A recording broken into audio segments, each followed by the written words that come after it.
السلام علیکم ورحمۃ اللہ وبرکاتہ۔ اعوذ باللہ من الشیطان الرجیم، بسم اللہ الرحمن الرحیم۔ ولا يحزنك الذين يسارعون في الكفر انهم لن يضروا الله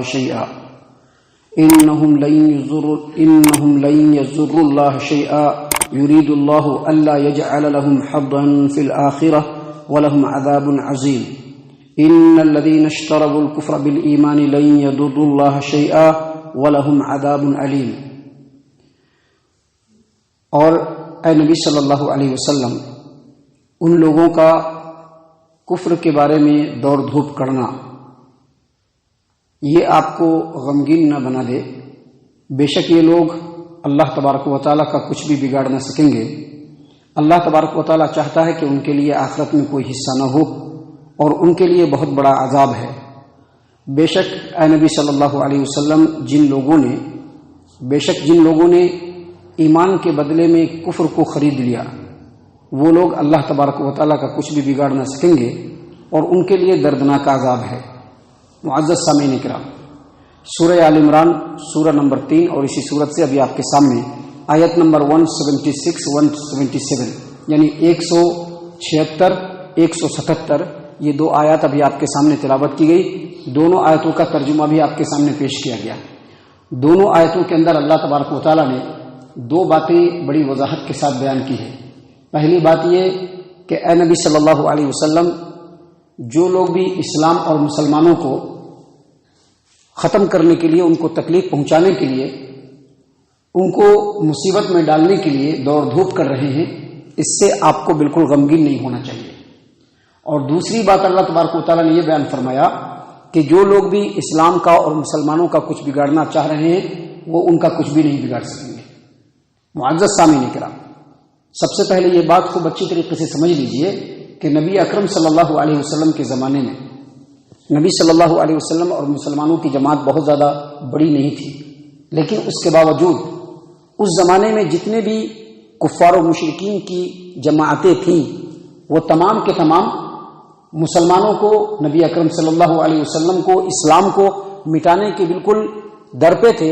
ہر حال میں چاہتے تھے کہ اسلام کو مٹا دیا جائے، چاہے وہ مشرکین مکہ تھے، چاہے وہ مشرکین مکہ رہے ہوں، یا پھر یہود مدینہ ہوں، چاہے وہ منافقین ہوں، چاہے دوسرے قبائل ہوں۔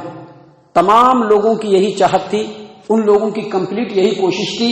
وہ لوگ ہر حال میں اسی بات کے اوپر آمادہ تھے کہ اسلام کو اور مسلمانوں کو اس دنیا سے ناپید کر دینا ہے، اسلام کو ہر حال میں کچل دینا ہے۔ اللہ تبارک و تعالیٰ نے پیارے رسول صلی اللہ علیہ وسلم کو اسی بات کی اس آیت کریمہ میں تسلی دی ہے اور کہا کہ وَلَا يَحْزُنكَ الَّذِينَ يُسَارِعُونَ فِي الْكُفْرِ۔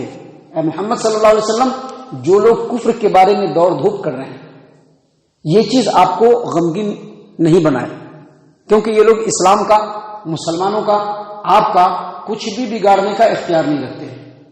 معزز سامعین کرام، نبی صلی اللہ علیہ وسلم کو ایک دوسرا غم اس بات کا بھی تھا کہ آپ صلی اللہ علیہ وسلم قرآن کریم کو اور پیارے رسول صلی اللہ علیہ وسلم نے جو کچھ تعلیمات لوگوں کو دیا تھا، ان تعلیمات کے ذریعے سے لوگوں کے دلوں میں اسلام کی محبت کو جگانا چاہتے تھے کہ لوگ اسلام کی حقیقت کو سمجھے۔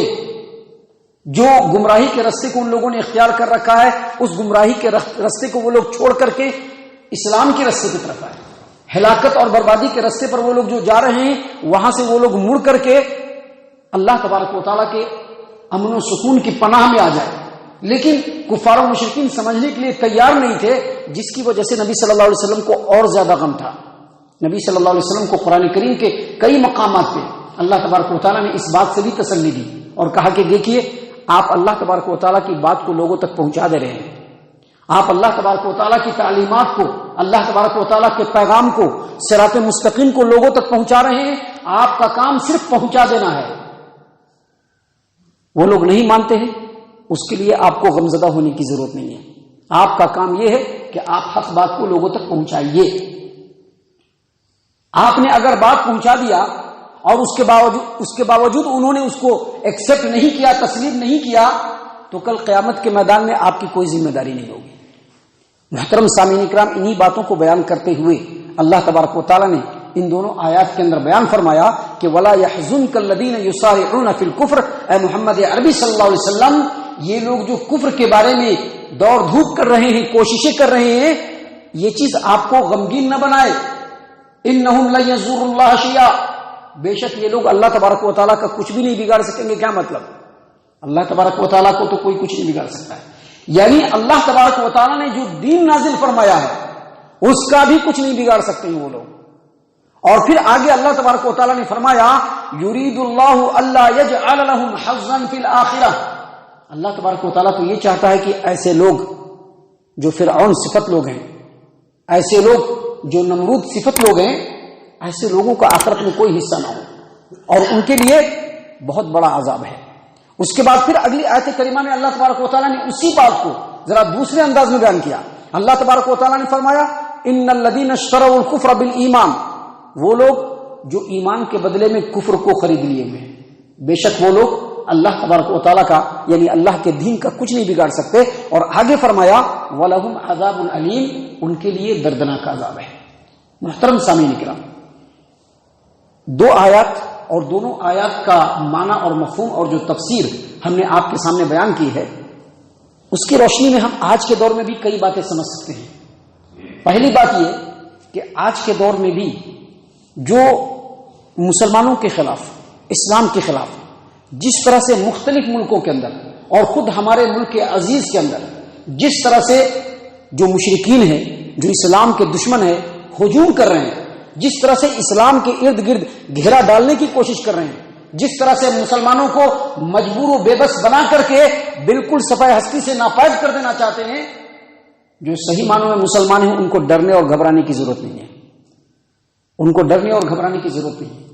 حدیث یاد رکھنے کی ضرورت ہے کہ اللہ کے رسول صلی اللہ علیہ وسلم نے عبداللہ ابن عباس رضی اللہ عنہما کو بالکل واضح انداز میں کہا کہ یاد رکھو پوری امت مل کر کے بھی، دنیا کے تمام انسان مل کر کے بھی اگر تم کو کچھ فائدہ پہنچانا چاہے تو اتنا ہی فائدہ پہنچا پائیں گے جتنا اللہ نے مقدر کر کے رکھا ہے، اور پوری دنیا مل کر کے اگر تم کو نقصان پہنچانا چاہے تو اتنا ہی نقصان پہنچا سکتا ہے جتنا نقصان اللہ نے تمہارے مقدر میں کر کے رکھا ہے، اس سے زیادہ نقصان نہیں پہنچا سکتا ہے. یہ حدیث سامنے رکھ کر کے ابھی جو حالات بنے ہوئے ہیں اور جس طرح سے بالکل سرے عام، کھلے عام، پورے فورس اور پاور کے ساتھ جس طرح سے لوگوں نے اسلام کے اوپر ہجوم کر دیا ہے، اس وقت جو لوگ صحیح معنوں میں مسلمان ہیں، مسلمان تو بہت زیادہ ہیں، آپ ہر علاقے میں دیکھ لیجیے مسلمانوں کی کمی نہیں ہے، لیکن نام کے مسلمان نہیں. جو لوگ صحیح معنوں میں مسلمان ہیں ان کو ڈرنے اور گھبرانے کی ضرورت نہیں ہے، کیونکہ جو ہوگا اللہ تبارک و تعالیٰ نے مقدر کر کے رکھا ہے. ڈرنے گھبرانے کی ضرورت نہیں ہے، غمگین ہونے کی ضرورت نہیں ہے، اللہ تبارک و تعالیٰ پر توکل اور بھروسہ کرنے کی ضرورت ہے. پہلی بات یہ سمجھ میں آتی ہے. دوسری بات یہ سمجھ میں آتی ہے کہ جب جب اسلام کے خلاف لوگوں نے ہجوم کیا ہے، اللہ تبارک و تعالیٰ نے اسلام کو اتنا ہی زیادہ بڑھایا ہے، لوگوں نے اسلام کو اتنا ہی سمجھنے کی کوشش کیا ہے. مثال کے طور پر کچھ دنوں پہلے 3 طلاق کی بات آئی تھی، غیر قوم کے لوگوں نے بھی طلاق کے صحیح مسئلے کو سمجھنے کی کوشش کیا اور اپنے اپنے انداز میں اس کو بیان کرنے کی کوشش کیا. آج جو حجاب کا معاملہ آیا ہے، بہت سارے لوگوں کو پردہ کیا ہوتا ہے معلوم نہیں تھا، لیکن وہ لوگ پردے کے بارے میں آگاہ ہوئے، ان کو معلومات ہوئی. تو ایسے حالات میں جو صحیح معنوں میں مسلمان ہیں وہ لوگ، اور خاص طور سے جو علماء کرام ہیں، وہ لوکل زبانوں میں غیر قوموں کے درمیان اسلام کے اچھائی اور خوبیوں کو بیان کریں. اسلام کیا ہے، پیارے نبی کیا ہیں، پیارے نبی صلی اللہ علیہ وسلم کا حسن اخلاق کیا تھا، آپ صلی اللہ علیہ وسلم کی سیرت کیا تھی، مسلمانوں نے اپنے اپنے دور میں عدل و انصاف کو کس طرح سے لوگوں کے درمیان قائم کیا. یہ ایک موقع ملا ہے لوگوں کو بولنے کا.